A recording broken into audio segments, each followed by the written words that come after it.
soldados atrapados en tuberías, drones letales sobre el río y una ciudad que se niega a caer. Esto no es una película, es la cruda realidad de la guerra en Ucrania.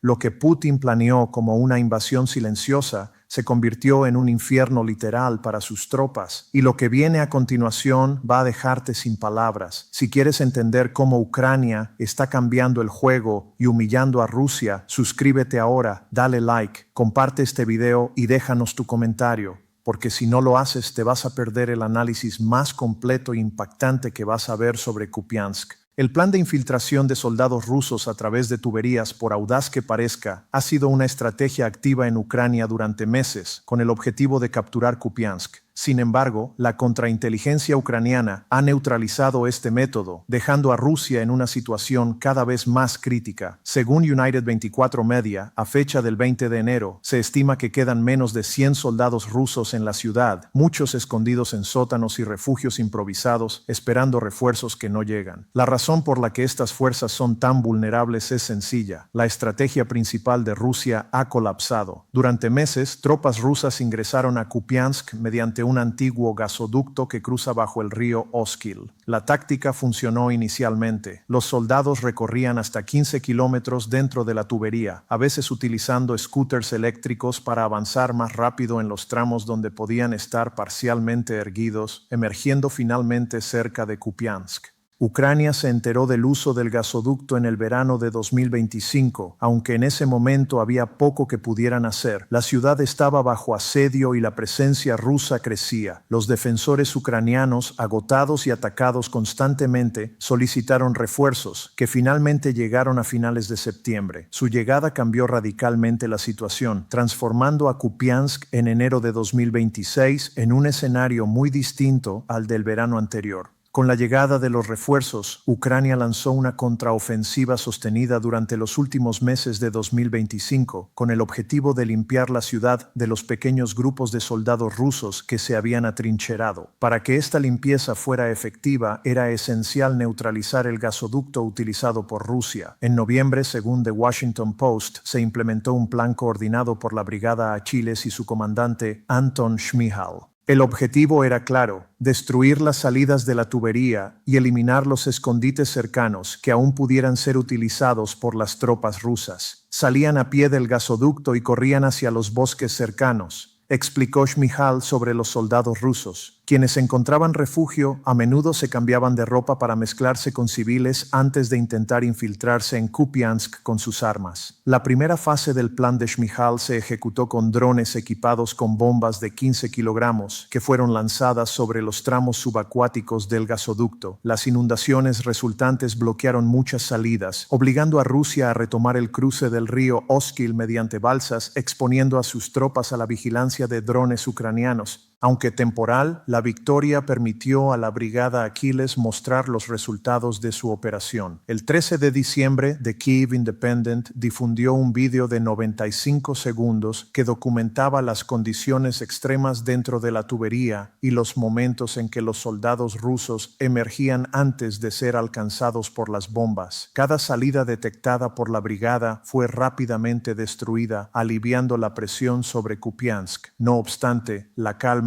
fue breve. Rusia construyó nuevas entradas y salidas, intentando enviar más soldados, pero Ucrania ya había infligido un daño significativo, tanto físico como psicológico. La pérdida de los puntos de acceso conocidos obligó a los rusos a operar en terreno desconocido, mientras que la amenaza constante de los drones ucranianos disuadía cualquier intento de infiltración. Hoy, Ucrania no solo neutraliza las salidas, sino que ha convertido el área de ingreso en una trampa mortal. Cualquier soldado que emerja de las tuberías o cruce el Oskil se encuentra con drones letales, transformando la infiltración en un riesgo casi seguro de muerte. Cada día, los rusos intentan aumentar su presencia en la ciudad cruzando el río en balsas o utilizando el gasoducto vacío, reporta The Washington Post. Las imágenes muestran cuerpos rusos dispersos en las salidas y a lo largo del río. El resultado es un escenario extremadamente desfavorable para Rusia. Soldados obligados a atravesar un infierno literal, con un gasoducto estrecho y peligros químicos que debilitan su capacidad unidad de combate. Muchos presentan síntomas de intoxicación química al emerger, facilitando su eliminación por parte de los drones ucranianos. Para quienes logran salir, la exposición al aire libre es breve y letal. Cuando Rusia aplicó la misma táctica en la región de Kursk en 2024, los soldados que ingresaban al gasoducto rara vez emergían con vida. El canal de Telegram Severny Canal publicó un video el 7 de julio mostrando lo que Rusia denominó Operación Stream.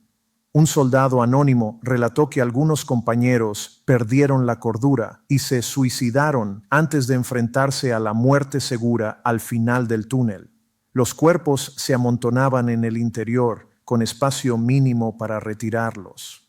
Sacar un cargo 200, término militar para un cadáver del gasoducto, es una verdadera odisea. Algunos cadáveres siguen ahí, atrapados entre los escombros. Escuché gritos de «¿Qué está pasando? Mis piernas no responden», explicó el soldado. La combinación de hacinamiento extremo y exposición química convirtió la operación rusa en un riesgo casi seguro de muerte, dentro y fuera del tubo, más que en un medio para conquistar Kupiansk. Actualmente, la situación sobre el terreno refleja esta cruda realidad. Kupiansk ha dejado de ser un objetivo fácil. La ciudad, bajo control ucraniano, ha eliminado la mayoría de los infiltrados. Aún así, el proceso requiere precisión y paciencia. Limpiar las últimas unidades rusas exige un trabajo meticuloso, con drones de reconocimiento y tácticas de limpieza sistemática. El comandante Maxim Holubok, jefe de Estado Mayor de la Brigada Kartilla, comparó la operación con un juego de whack-a-mole. «Sostenemos el martillo mientras los topos siguen apareciendo», señaló. La guerra urbana es ahora un combate de microacciones. Los soldados rusos se esconden en sótanos, escaleras y grietas, mientras que Ucrania aplica un método deliberado para neutralizarlos sin exponerse a pérdidas innecesarias. La incapacidad rusa para trasladar equipos pesados restringe sus movimientos a 1 kilómetro cuadrado alrededor de Kupiansk, consolidando lo que los observadores consideran una victoria estratégica significativa. Vitali, comandante de una unidad de drones, comenta: «Es una victoria extensa y notable. El control limitado que Rusia aún pretende exhibir es solo fachada». Incluso a mediados de enero, los informes del RBC Ucrania señalaban que el Kremlin intentaba sostener la narrativa de control total sobre la ciudad. Según el Instituto para el Estudio de la Guerra, ISW, el ministro de Defensa ruso, Andrei Belousov, visitó el 16 de enero al Grupo de Fuerzas Occidental, escuchando informes del general de ejército Sergei Kusovlev, quien afirmó que en diciembre de 2025 habían tomado Kucherivka, Podoli y Kurilivka. Estas afirmaciones buscaban proyectar una imagen de avance y encierro de la ciudad, mientras que en realidad las fuerzas rusas estaban reducidas a contingentes aislados, incapaces de sostener posiciones significativas. La veracidad de los reportes era cuestionable. El miedo a represalias de Putin por el fracaso podía explicar la exageración. El Kremlin, por su parte, se beneficia de esta narrativa, protegiendo la percepción de fuerza y control ante la comunidad internacional. Una de las motivaciones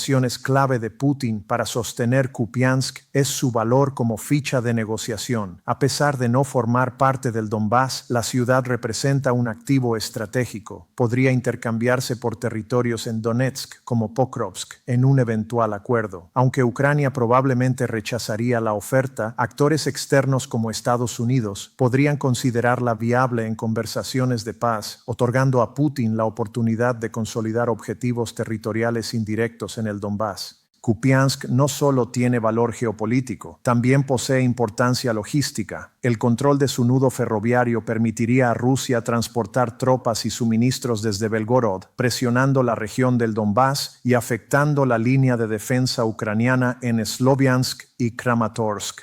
Pavlo Narozhny, experto militar citado por RBC Ucrania, señala: «Capturar Kupiansk deterioraría gravemente nuestra logística y mejoraría la suya. Toda la guerra gira en torno a la logística. Kupiansk se encuentra detrás de nuestras líneas de defensa y su caída incrementa la amenaza sobre el cinturón fortificado del Donbass. El objetivo ruso sería un ataque doble: avanzar desde el Donbass y, simultáneamente, desde Kupiansk. Esta estrategia queda descartada gracias a la operación de contraofensiva de Ucrania, que ha asegurado la ciudad y neutralizado los intentos de infiltración. A pesar de esto, Rusia continúa enviando soldados a través de las tuberías vigiladas. Cada intento constituye un riesgo extremo, evidenciando la desesperación estratégica de Moscú. La ciudad se ha convertido en un frente donde la pérdida física y psicológica de las tropas rusas se combina con la imposibilidad de consolidar posiciones efectivas. Incluso a mediados de enero, Rusia intentaba proyectar control total sobre Kupiansk, a pesar de la evidencia de su mínima presencia. Analistas del Instituto para el Estudio de la Guerra, ISW, señalaron que los comandantes rusos afirmaban que sus fuerzas habían tomado los distritos de Kucherivka, Podoli y Kurilivka, aunque en realidad estos reportes estaban lejos de reflejar la realidad en el terreno. El Kremlin, consciente de las pérdidas y del fracaso estratégico, mantiene esta narrativa para proteger su imagen y evitar cuestionamientos sobre la gestión de Putin. Detrás de esta retórica se esconde un hecho estratégico crucial. Kupiansk constituye una ficha de negociación de gran valor. Aunque no forma parte del Donbass, su control permitiría a Rusia intentar intercambios territoriales en negociaciones de paz, ofreciendo la ciudad a cambio de otras localidades clave de Donetsk. Tal movimiento, aunque probablemente rechazado por Ucrania, podría ser considerado por actores externos como un elemento de negociación válido, otorgando a Putin una ventaja política sin necesidad de consolidar territorialmente la ciudad. Más allá de su valor como moneda de cambio, Kupiansk representa un nodo logístico crítico. La captura de su conexión ferroviaria con Belgorod permitiría el transporte directo de tropas y material hacia el corazón de la región del Donbass, aumentando la presión sobre los defensores ucranianos en áreas estratégicas como Sloviansk y Kramatorsk. Pavlo Narozhny, experto militar, explica con claridad: el control de Kupiansk impacta directamente la logística ucraniana y fortalece la capacidad operativa rusa. La ciudad se encuentra en la retaguardia de nuestras líneas de defensa y su caída incrementaría significativamente la amenaza sobre el cinturón fortificado del Donbass. En otras palabras, la ocupación de Kupiansk permitiría un doble ataque coordinado, desde el Donbass y desde Kupiansk hacia el este. Sin embargo, esta posibilidad ha sido eliminada por la eficiente contraofensiva ucraniana, que ha logrado asegurar la ciudad y neutralizar los intentos de infiltración rusa, obligando a Moscú a enviar pequeños contingentes a través de rutas extremadamente peligrosas, vigiladas por drones y expuestas a ataques constantes. La persistencia rusa en utilizar estas tácticas subraya su desesperación. Cada soldado que cruza el gasoducto o el río Oskil se enfrenta a un riesgo prácticamente seguro de muerte. Este escenario demuestra que Moscú prioriza la presión simbólica y política sobre la efectividad militar, utilizando sacrificios humanos en lugar de una estrategia sostenible. La ciudad, ahora bajo control ucraniano, representa la pérdida de un activo clave en las manos de Putin: su capacidad de negociación y su influencia en la región del Donbass. Esta situación se refleja en los recientes comentarios de Putin, quien intenta mantener la fachada diplomática ante Europa. El 15 de enero, según The Moscow Times, afirmó que Rusia estaba dispuesta a restaurar relaciones diplomáticas con Europa al nivel previo a la invasión, destacando la importancia de un diálogo constructivo. Estas declaraciones, aunque cuidadosamente formuladas, revelan la presión que Moscú enfrenta debido a la pérdida de influencia que significaba el control de Kupiansk. En el fondo, estas maniobras diplomáticas buscan compensar la pérdida de poder estratégico sobre el terreno. La ciudad ya no es un simple objetivo militar, es un símbolo de la capacidad rusa para presionar, negociar y mantener relevancia en la región del Donbass y más allá. Sin Kupiansk, Putin pierde no solo una ventaja logística y militar, sino también un elemento de influencia en cualquier discusión futura sobre el territorio ucraniano. La situación evidencia un patrón más amplio en la estrategia rusa: priorizar objetivos simbólicos y de negociación sobre resultados militares tangibles. La ciudad, defendida por fuerzas ucranianas bien entrenadas y respaldadas por drones, se ha convertido en un ejemplo de cómo la planificación estratégica combinada con inteligencia y precisión tecnológica puede neutralizar incluso las tácticas más audaces del adversario. Finalmente, la narrativa rusa sobre Kupiansk, al al igual que la que persiste sobre el Donbass, busca ocultar las pérdidas, los fracasos y la incapacidad de consolidar posiciones. Ucrania, por su parte, ha logrado no solo recuperar el control de la ciudad, sino también convertirla en un punto de referencia estratégico que refuerza su posición en negociaciones y operaciones futuras. En conclusión, Kupiansk ha dejado de ser un campo de batalla aislado y se ha transformado en un indicador crítico del fracaso ruso en su intento por consolidar el Donbass y expandir su influencia territorial. La combinación de contraofensivas precisas, neutralización de rutas de infiltración y control tecnológico demuestra cómo la estrategia ucraniana ha cambiado el curso de esta operación, dejando a Moscú en una posición de vulnerabilidad política, militar y diplomática.